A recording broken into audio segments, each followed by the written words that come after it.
Jorge Aliaga, buenos días, muchas gracias por recibirnos a esta hora. ¿Cómo estás? Ahí ahora vamos a conectar lo que es el micrófono para tener el audio de Jorge Aliaga, que está en este momento en Buenos Aires. Hola, Ahí estamos escuchándote, Jorge, buen día. ¿qué tal? ¿Cómo les va? Buen día.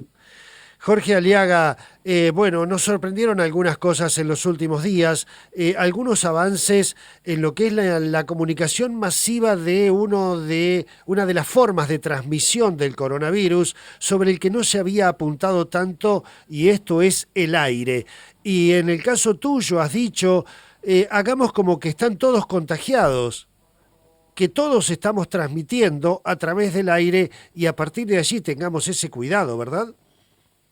Sí, como vos bien decís, ya hemos aprendido algunas cosas y tendríamos que aprovechar la experiencia nuestra de un año de pandemia y la experiencia de otros lugares que ya han pasado incluso una segunda ola muy fuerte, como Europa, e incorporar ciertos conocimientos. Uno de ellos, muy básico, es que ya queda claro que las personas pueden contagiar sin tener síntomas.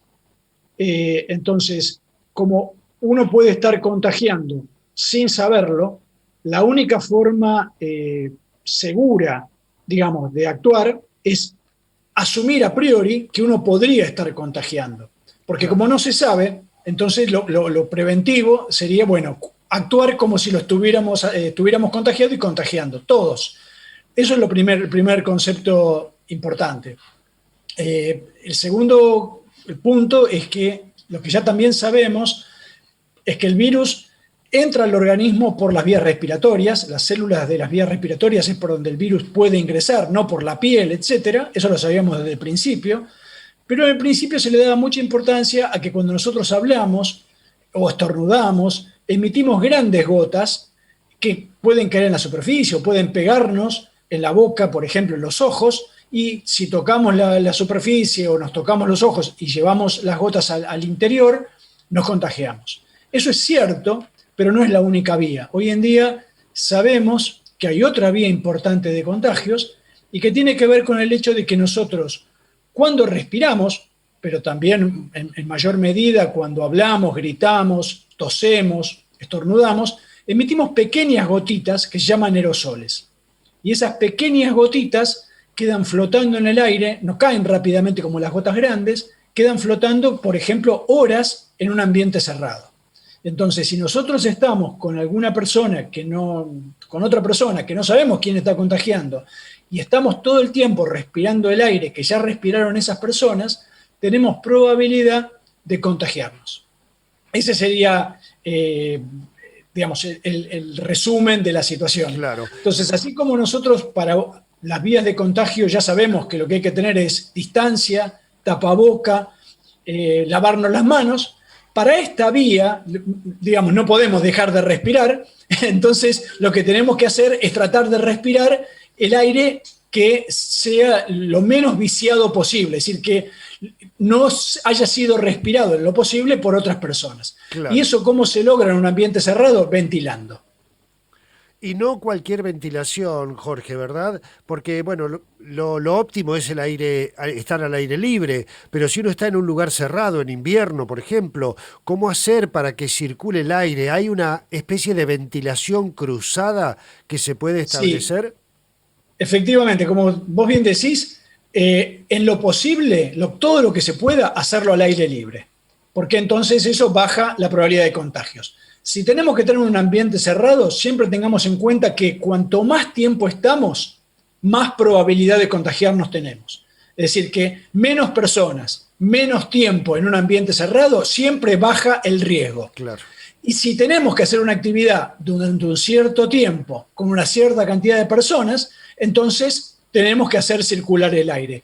Como vos bien decís, la mejor ventilación, la óptima, y en esto me van a decir, bueno, pero sí es cierto, no siempre se puede la óptima, pero tengamos por lo menos en claro cuál es la mejor. La mejor es la continua, la cruzada, la distribuida y la medida. ¿Y Ajá. qué quiere decir esto? Continua es que es mejor que el aire esté siempre circulando y no ventilar, por ejemplo, cada media hora, cada 45 minutos. Claro. Es decir, que siempre haya una corriente de aire.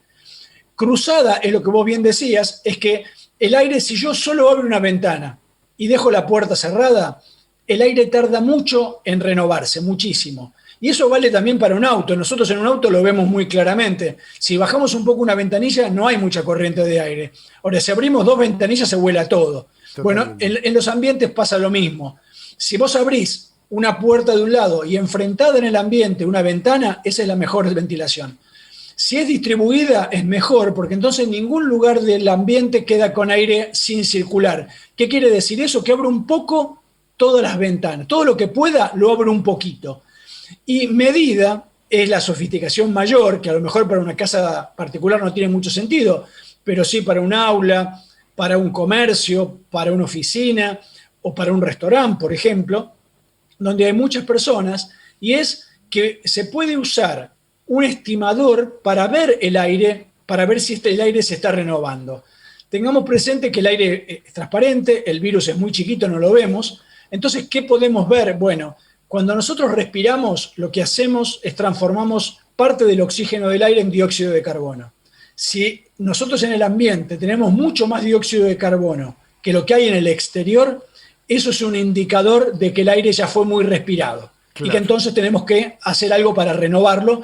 Y eso también lo que nos ayuda en invierno, en particular en lugares, en muchos lugares de la Argentina, por supuesto en el sur, donde hace mucho frío, es si nosotros estamos midiendo, podemos no abrir de gusto. Es decir, está medido que a lo mejor en lugares donde incluso hay bastante viento, con abrir unos pocos centímetros, 2, 3 lugares, ya la ventilación es suficiente. Claro, sobre todo en nuestra Patagonia, pero estaba pensando en esta medición del dióxido de carbono en lugares cerrados como escuelas, como aulas, bueno, los lugares que vos mencionabas también, gastronómicos. Esto es fundamental. ¿Es costoso el elemento para medir el dióxido de carbono, Jorge? Bueno, esto es digamos, obviamente no estamos hablando de comprar o de adquirir un instrumento de calidad científica.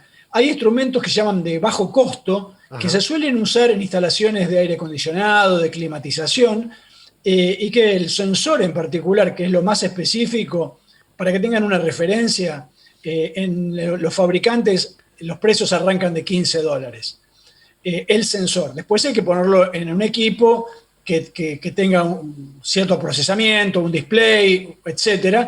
Yo en particular, para mostrar que esto era factible, ya en diciembre desarrollé unos medidores que los puse, el código de cómo armarlos, los puse libre en internet, de forma tal que, por ejemplo, cualquier escuela técnica con mínimo conocimiento de electrónica, de placas Arduino, que es lo que se suele usar para enseñanza, lo podría armar, y ya de hecho, en estos meses, desde que yo empecé con esta idea, hay muchas empresas que están fabricando y vendiendo. Comercialmente los precios suelen arrancar en 20.000 pesos, que de nuevo es algo que para una familia es costoso, pero no estamos hablando de un uso para una casa de familia. Claro, y no, para un comercio no es un costo excesivo. Totalmente. Jorge Aliaga, físico, científico del CONICET, las últimas 2 preguntitas, te agradezco este tiempo que nos estás dispensando. Se observa como mucho más agresiva la circulación del virus en esta segunda ola. Se la ha llamado una nueva pandemia, se la ha llamado un tsunami, según el ministro de Salud de la provincia de Buenos Aires. Se esperan algunas medidas más drásticas para cortar esta circulación por parte del gobierno nacional. ¿Estás al tanto? ¿Qué opinás? ¿Qué se debería hacer? No estoy al tanto en particular de qué se va a decidir. Lo que yo veo son los números y los casos efectivamente. Bueno, el problema es fácil. No está claro que ya el aumento se deba fundamentalmente a que hay variantes más contagiosas, como la de Manaus o la de Reino Unido. Quiere decir eso que todavía la situación podría ser peor dentro de unas semanas cuando el contagio siga aumentando y esas variantes se hagan mayoritarias. Y por ahora lo que se ve, en particular en la ciudad de Buenos Aires, en el Gran Buenos Aires, pero ya hemos visto que esto después se traslada a todo el país, esa es la dinámica, es que los casos se vienen duplicando, los casos nuevos se vienen duplicando cada 12 días. Eso es una velocidad de duplicación muy rápida. hemos arrancado, a diferencia del año pasado, hemos arrancado de un piso en el país de 5.000 casos por día.